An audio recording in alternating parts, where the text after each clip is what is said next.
El saludo desde el afecto para todos los seguidores de Consejo Sano.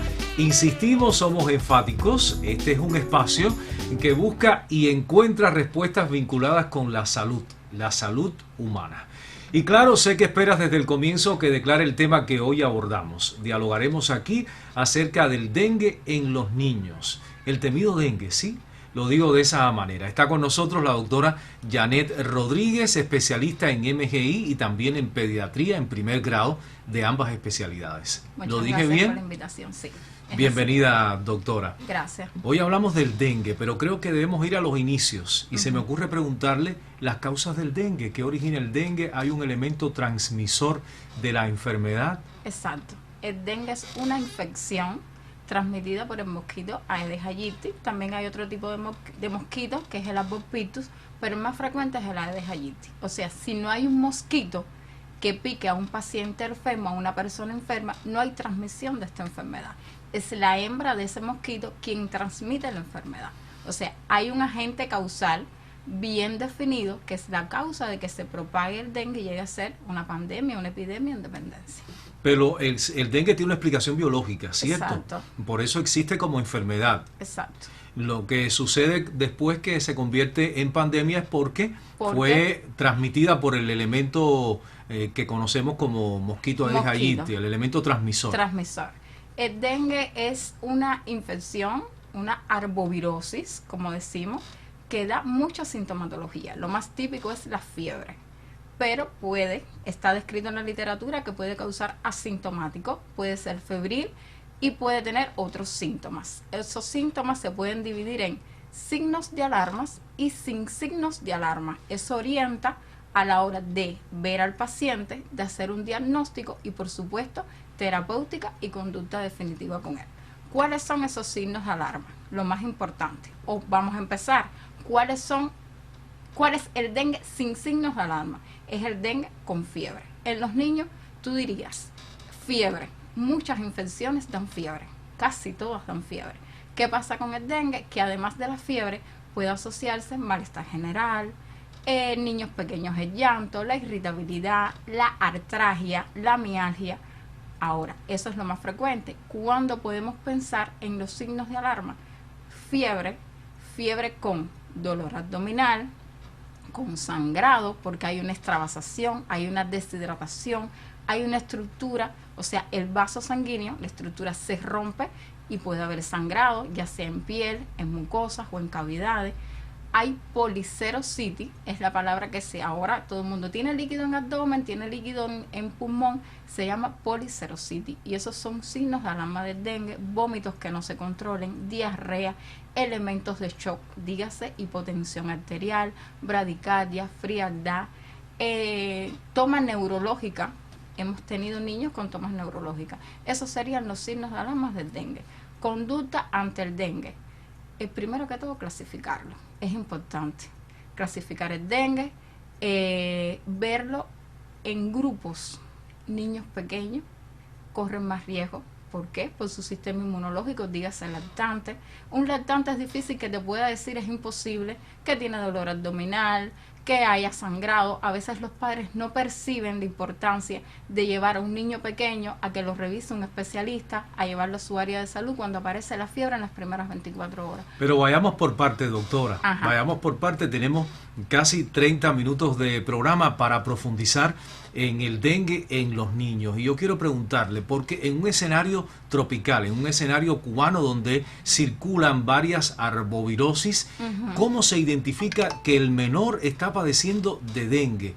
Porque, digamos, por experiencia propia o por referencias de familiares, amigos y vecinos, hay un examen que se realiza que demora algunos días. Se confunde a veces la sintomatología en el menor, que muchas veces no sabe expresarlo bien, como bien usted lo decía. ¿Cómo se puede identificar? Este niño de 5 años, de 4, de 2 años, está padeciendo dengue.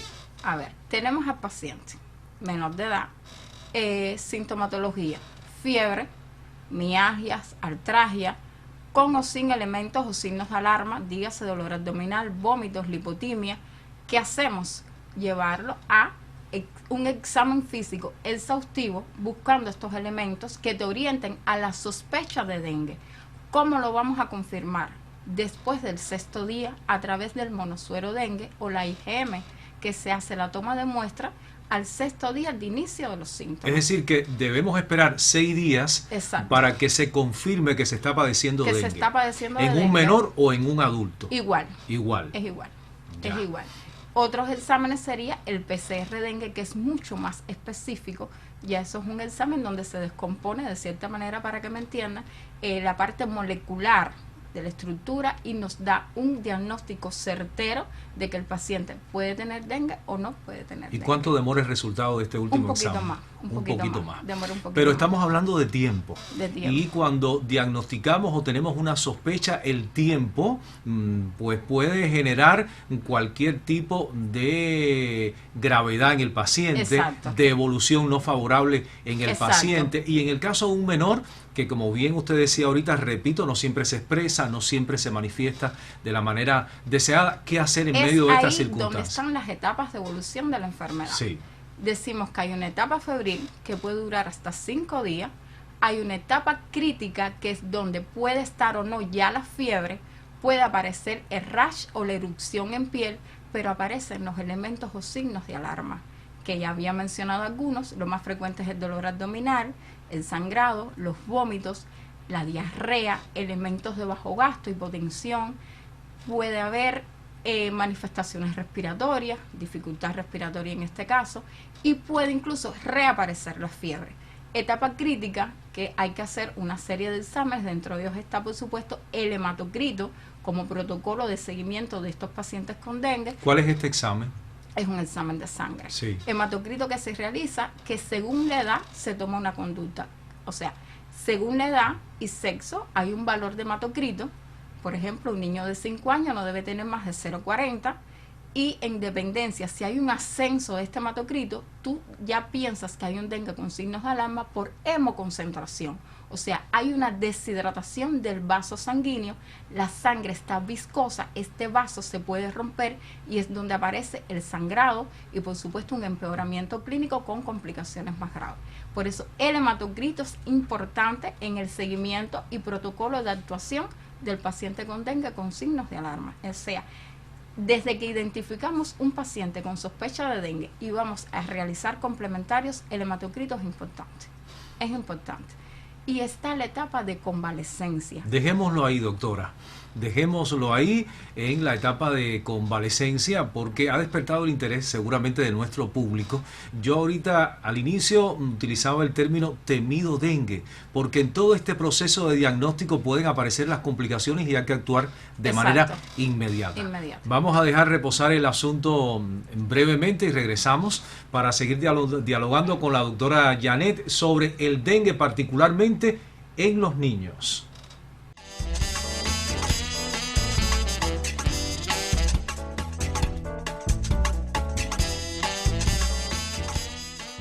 El estrés, la falta de sueño, una alimentación inadecuada y la escasa actividad física suelen ser las principales causas de sensación de fatiga constante.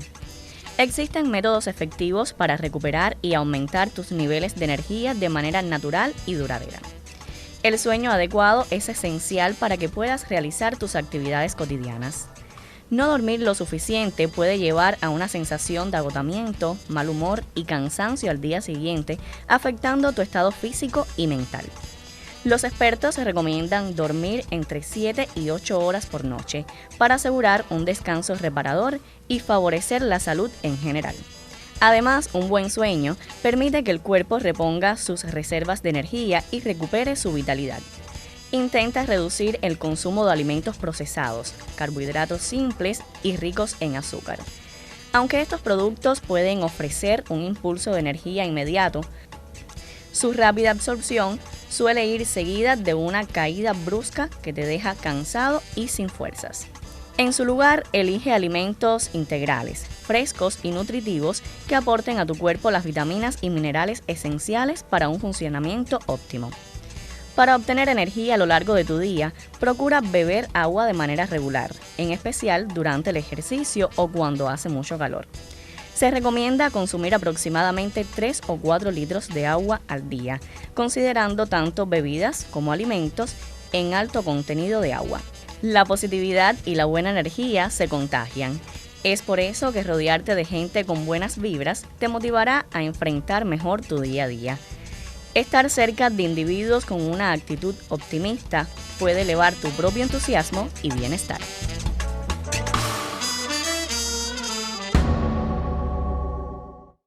Estamos listos para retomar el asunto que hoy aborda Consejo Sano, el dengue en los niños. Habíamos dejado pendiente profundizar en el hematocrito, doctora. ¿En qué consiste? ¿Por qué usted le concede tanta importancia a este examen? Porque en la fisiopatología de la enfermedad del dengue ocurre una deshidratación del vaso, para que entienda la población qué es esto.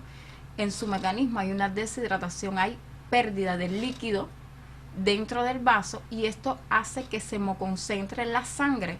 Y ese valor lo refleja en el hematocrito. O sea, el paciente tiene una sospecha de dengue, nos llega a consulta y por su sintomatología, sospecha de dengue, usted debe de indicar el hematocrito. Hematocrito que tiene valor según la edad del paciente. Tenemos valores de referencia según la edad y según el sexo. En dependencia de eso, tú puedes pensar que el paciente tiene una hemoconcentración y por supuesto entra dentro de los elementos o signos de alarma y tiene criterio de ingreso con una terapéutica bien dirigida que sería comenzar con un esquema de hidratación parenteral. Si el hematocrito es normal, tranquilo, no pasa nada, pero hay que tener en cuenta que el paciente puede estar iniciando la enfermedad y no está exento de que ese hematocrito en algún momento pueda elevarse y pueda asociarse a otros signos de alarma, dígase dolor abdominal, vómitos, o sea, el paciente va teniendo pérdidas, va teniendo elementos de deshidratación y comprometen ese valor del hematocrito, porque si hay una fuga, hay una pérdida, aumenta la hemoconcentración y lo sabemos a través del hematocrito. O sea, un paciente ahora mismo comienza con sintomatología febril, fiebre, puede tener un hematocrito normal, pero al quinto, sexto día, que ya comenzaría la etapa crítica, pueden asociarse otros elementos o signos de alarma y ese hematocrito que al principio era normal puede aumentar y ya la conducta es otra, o sea, la conducta es otra con una terapéutica de ingreso, por supuesto, y una conducta diferente a la hora de estar ya hospitalizado. Entendemos entonces, doctora, que aún sin confirmar el dengue, solo en un periodo de sospecha, no podemos descuidar la observación al paciente. La observación. Y en los niños en particular, esa observación hay que redoblarla, doctora. Exacto. Es así porque niños pequeños es difícil que ellos te puedan decir qué se sienten, cómo están. Incluso hay veces padres que son, digamos, que no tan orientados en ver el padecimiento o la gravedad de la enfermedad, el deterioro clínico del bebé, y a veces nos llegan a consulta con un estado que tenemos que actuar rápido, ya sea deshidratación, ya sea una toma neurológica, ya sea dificultad respiratoria, dolor abdominal, que ya estos niños requieren ingreso con un actuar rápido de hidratación, de complementarios, de ultrasonidos importantes. También en estos casos, con esta sintomatología, o sea, ya sería un dengue con signos de alarma. Usted mencionó al inicio del programa un grupo de signos o síntomas que van apareciendo. ¿Son diferentes? ¿Se expresan esos signos o síntomas de manera diferente? Sí. De acuerdo a la edad del paciente pediátrico. ¿Sí? Generalmente, el lactante generalmente es febril. Es febril con irritabilidad, llanto, que no consuela, rechazo al pecho, vómitos, diarrea, pero generalmente en el menor de un año es fiebre. Generalmente es fiebre. Ya en niños un poco más grandes, dígase mayor de un año, 5 años, ya se puede ver el decaimiento, el rechazo al alimento también. Te puede decir, o sea, con quejidos, donde te duele, te puedes referir que sea en la barriga, porque ellos no te van a decir abdomen, vómitos. Es un niño que si jugaba pues, en otro momento enfermo, ya no quiere jugar, se queja, me duele, se toca lo que es las articulaciones, que le decimos artralgia cuando es dolor articular, en los muslos, mialgias, en las pantorrillas, se pone la mano en la cabeza, la cefalea típica del dengue, que es una cefalea retroocular generalmente. El niño más grande te dice que no quiere comer porque le siente sabor a metal, al agua, a los alimentos, puede dar dolor de garganta y ya te pueden describir el dolor abdominal, vómitos, diarrea, o sea, según la edad, pueden variar los síntomas y ellos pueden explicar. En niños pequeños, por supuesto, mucho más la observación porque no saben expresar lo que están sintiendo y no está exento de complicarse igual o tanto o más que un niño grande. Yo supongo que las conductas a seguir, ¿verdad? Las estrategias médicas buscando la sanación, la no evolución de la enfermedad en cada una de esas etapas pediátricas sea diferente. Sea diferente. Sí, doctora. Sí. El examen físico es muy importante porque el dengue puede simular cualquier otro tipo de enfermedad.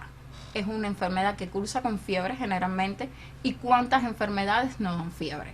Desde una amigdalitis, desde una neumonía, desde un cuadro de gastroenteritis, desde una leptospirosis que hace diagnóstico diferencial con el dengue, incluso otras arbovirosis u otras enfermedades también ocasionadas por el mosquito Aedes aegypti. Dígase Zika, dígase chikungunya, fiebre amarilla, no tenemos, pero bueno, en otros países, fiebre amarilla. Sí, es el diagnóstico diferencial. Por eso es la importancia del examen físico, clasificarlo con signos de alarma, sin signos de alarma, ver al paciente según su edad, la sintomatología que tiene y el actuar en dependencia del momento que estamos viendo al paciente. Porque si es un menor de 5 años, sin signos de alarma, un niño que no preocupa, sin factores de riesgo, dígase que no tiene otra enfermedad, familia adecuada, condiciones adecuadas de estar en su hogar, perfecto. Pero hay otros niños que no cumplen así. Desgraciadamente son niños enfermos con patologías crónicas, dígase diabéticos, cardiópatas, oncópatas, que están cursando ahora con una sospecha de dengue. Ese niño tiene criterio de ingreso, porque la evolución no es tan favorable o puede ser desfavorable en algún momento, en algún punto de la enfermedad. Yo creo que sería oportuno detenernos ahí. Cuando ese menor tiene otras enfermedades de base, el cuadro se puede complicar. Cuando aparezca el dengue. Exacto. Doctora, ¿cómo evitar a tiempo? Ya usted habló de criterio de ingreso, pero incluso antes de ese ingreso hay que adoptar medidas. Hay que adoptar medidas. Se sabe, si tu bebé tiene una enfermedad crónica y hay una sospecha de dengue, lo más inmediato es acudir a área de salud, explicar la sintomatología, definir si es una sospecha de dengue o hay otra infección que esté cursando con fiebre o sintomatología parecida, y en dependencia de eso el menor tiene que acudir a una atención secundaria a ser evaluado por especialistas y definir si tiene criterio de ingreso o no tiene criterio de ingreso, si ese dengue es con signos de alarma o es sin signos de alarma, y en dependencia de eso los cuidados y atenciones que amerita el paciente en ese momento. Porque es cierto, usted confirma, es cierto de que el dengue tiene expresiones oportunistas, digamos que ataca donde el paciente es más frágil. Por ejemplo, si tiene algún trastorno en el sistema cardiovascular o alguna deficiencia renal, actúa en esa dirección. Pudiera, por supuesto que eso sí. Es cierto. Es cierto, puede descompensarlo de su enfermedad crónica por la misma fisiopatología de la enfermedad. Un paciente nefrópata, por esta misma deshidratación, ese riñón puede sufrir y puede descompensarlo, y este paciente puede cursar con edema, con una deshidratación severa, puede aumentar su hematocrito, puede comenzar a sangrar, puede llevarlo a una hipertensión o a una hipotensión en dependencia, igual que un diabético, igual que un cardiópata. En dependencia de su enfermedad puede o no descompensarlo y empeorar la sintomatología, y el paciente puede llegar incluso a la gravedad. Y a la muerte en el peor de los casos. Exacto. Hacemos el receso, doctora, que corresponde en este momento del programa. Los invito una vez más a mantener la sintonía con el espacio. Hoy hablamos aquí del dengue en los niños.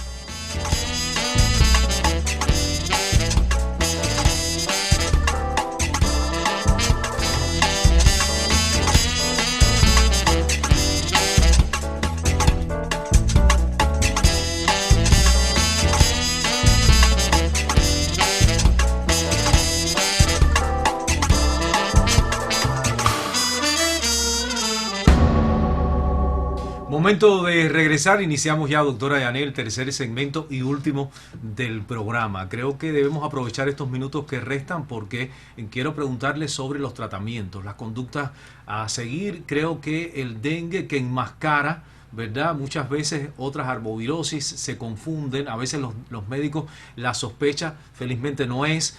¿Qué ocurre en todas estas circunstancias? ¿Qué seguimiento se le da a un menor de 5 años, a un adolescente, digamos, de 14? A ver, sospechamos al paciente con dengue, lo tenemos clasificado en un dengue sin signos de alarma, en un dengue con signos de alarma y en el otro caso, un dengue grave, pudiera ser así. Tratamiento del dengue. En estos dos primeros casos, el tratamiento de una arbovirosis, dígase infección viral, porque el dengue es una infección viral, es sintomático. Lo más importante es, si amerita ingreso o está de ingreso domiciliario, es el reposo.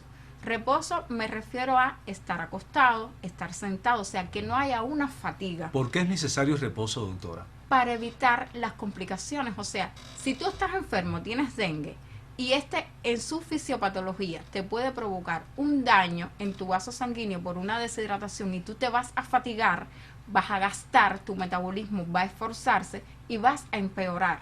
Esta fisiopatología de la enfermedad la vas a empeorar con un agotamiento físico y entonces vas a estar peor en momentos evolutivos de la enfermedad. Entonces, la hidratación, el reposo, la hidratación son pilares fundamentales dentro del tratamiento del dengue. Serían las medidas generales.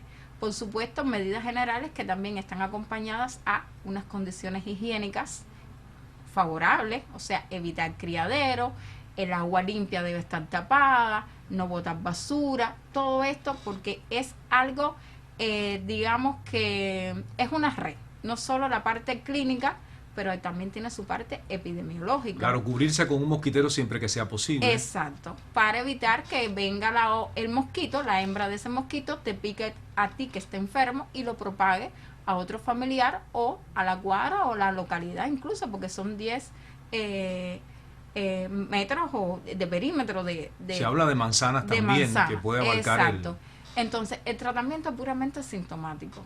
Aliviar los dolores con analgésicos, evitar los antiinflamatorios no esteroideos. Como por ejemplo, el ibuprofeno, naproxeno, diclofenaco. A veces nos llegan los padres, yo le di ibuprofeno. Claro, una dosis puntual de un analgésico no va a empeorar el cuadro clínico del niño.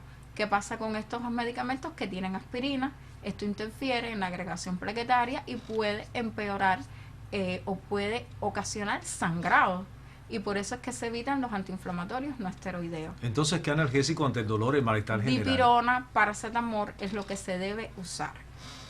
Medidas antitérmicas, o sea, tengo fiebre, tengo malestar, un baño de agua al tiempo, compresas, mi medicamento y a las 6 horas puedo medicarlo de nuevo alternando si di dipirona, después doy paracetamol y así. La alimentación se basa sobre todo en la hidratación. Jugos naturales, caldos, o sea, comida sana.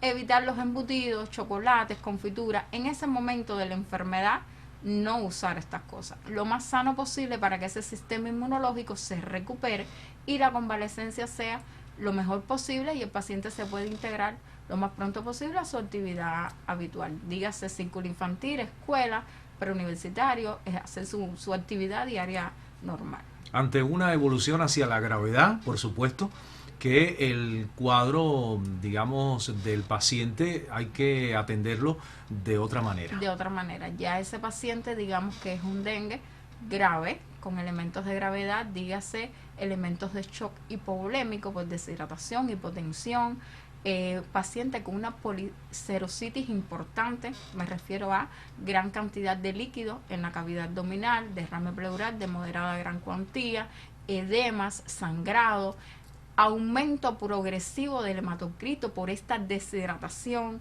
con caída de las plaquetas o trombocitopenia por debajo de 150 o 50, que es el riesgo de sangrado en los pacientes. Ya el criterio es una unidad de cuidados intensivos. No se queda en un servicio abierto pediátrico, independientemente de que hemos tenido niños con elementos o signos de alarma que toleran muy bien su enfermedad. Los niños son bendecidos, por así decirlo.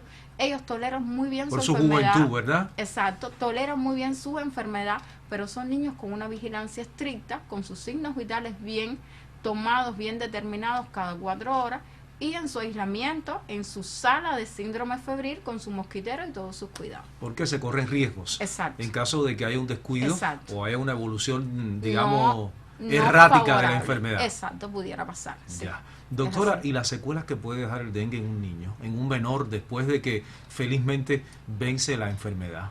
Yo diría que secuelas, como pudiera dejar otra enfermedad, no tanto, sino que hay una convalescencia que pudiera prolongarse en dependencia del tipo de dengue o la evolución que tuvo el paciente. Incluso por semanas y meses. Exacto, pudiera ser las fatigas, la pérdida del apetito, la mialgia, o sea, el dolor muscular, la artralgia, la tendencia al sueño, al decaimiento, pudiera prolongarse un tiempo. Los hemos tenido. ¿No ¿Qué hay pasa daño en- auditivo, pérdida del cabello, situaciones como esta? No lo he visto, en No. mi experiencia personal no lo he visto. Quizás en otras arbovirosis sí pudiera ser un poco más incapacitante, dígase chikungunya, quizás la Zika, que en algún momento se habló de la microcefalia, porque el virus a través de la placenta pudiera provocar problemas neurológicos desde el punto de vista del crecimiento encefálico del bebé, esas cosas. Pero dengue así, en mi experiencia, no lo he visto. Sí puede ser una convalescencia un poco más prolongada en dependencia del tipo de dengue, de independencia del paciente, de las enfermedades o factores de riesgo que tenga este paciente. Porque hay tipos de dengues, Sí, pudiera, o sea, hay 4 serotipos de dengue. 4 serotipos. 4 serotipos, el 1, el 2, el 3, el 4. Generalmente, en estos últimos tiempos, el tipo 2 es el que más ha estado circulando, que es el que más signos de alarma está dando, con esta policerositis, con estos elementos de tendencia al sangrado, o sea, a signos de alarma y a complicaciones graves del dengue. Nos queda solo un minuto de programa, doctora. Acudamos a la medicina que precave, aquella que evita el mal, la enfermedad. Hay que, en primer lugar, controlar al mosquito El Aedes vector, aegypti, ¿sí? exacto, desde la casa.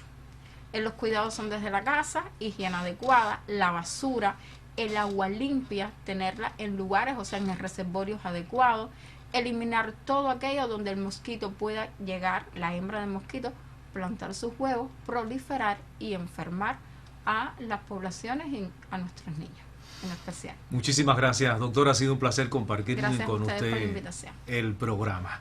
Y a ustedes, claro que sí, recomendamos la sintonía. Aquí estaremos dentro de 7 días para compartir, como siempre, otro consejo sano.